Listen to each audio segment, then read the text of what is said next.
Drake battle and Kendrick Lamar's situation has just been an unbelievable turn of events, one after another.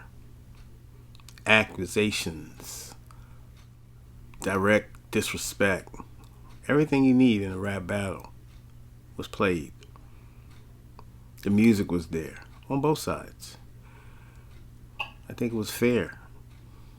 The public had their opinion. At one point, Drake had momentum, and Kendrick snatched it right away from him and just put on relentless pressure, music, and then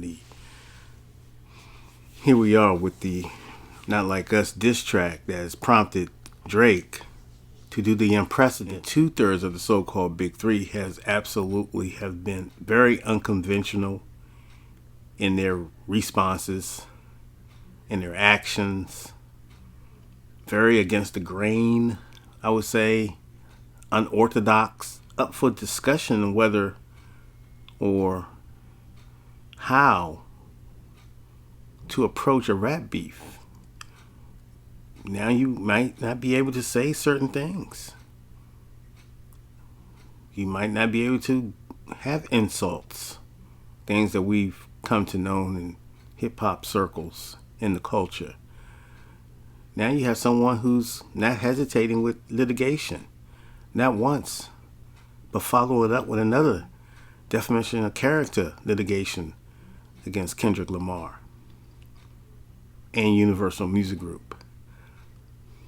This is unprecedented.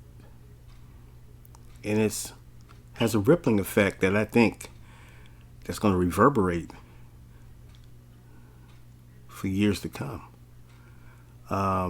Because you got to be careful. You got to be careful.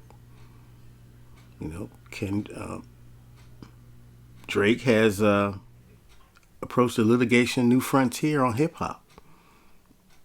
And it's something he's probably benefited from as far as manipulation and streaming point sales, however they analytics, what they do to determine the payout, whatever was agreed upon amongst the labels and streaming services.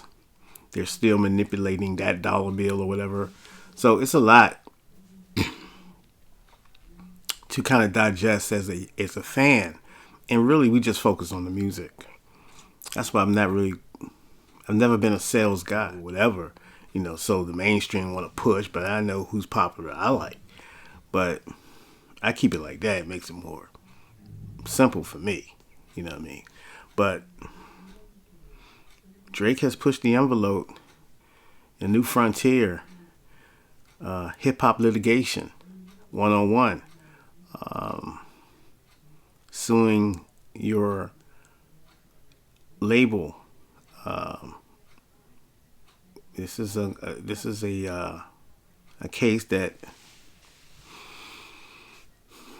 I can't call it.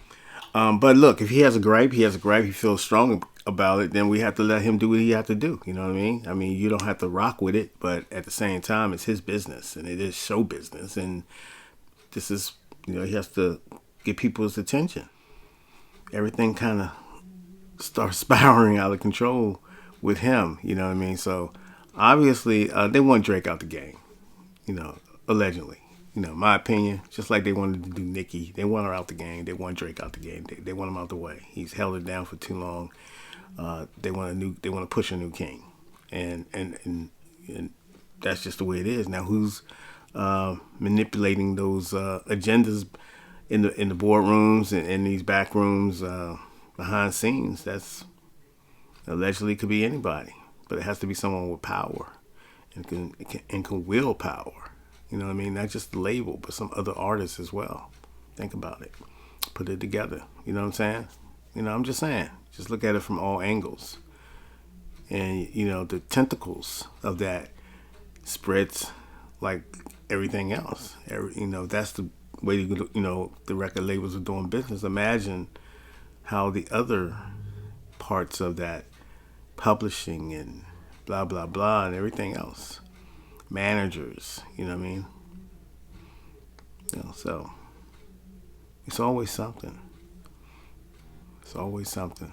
It's always some type of control they're gonna do. They used to do it with just regular leaks back in the day, but now they're a little bit, sophisticated, and they're very good.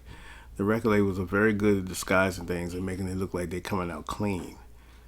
You know what I mean? Pay attention. Anyway, that's it. Happy Thanksgiving, everybody. Peace.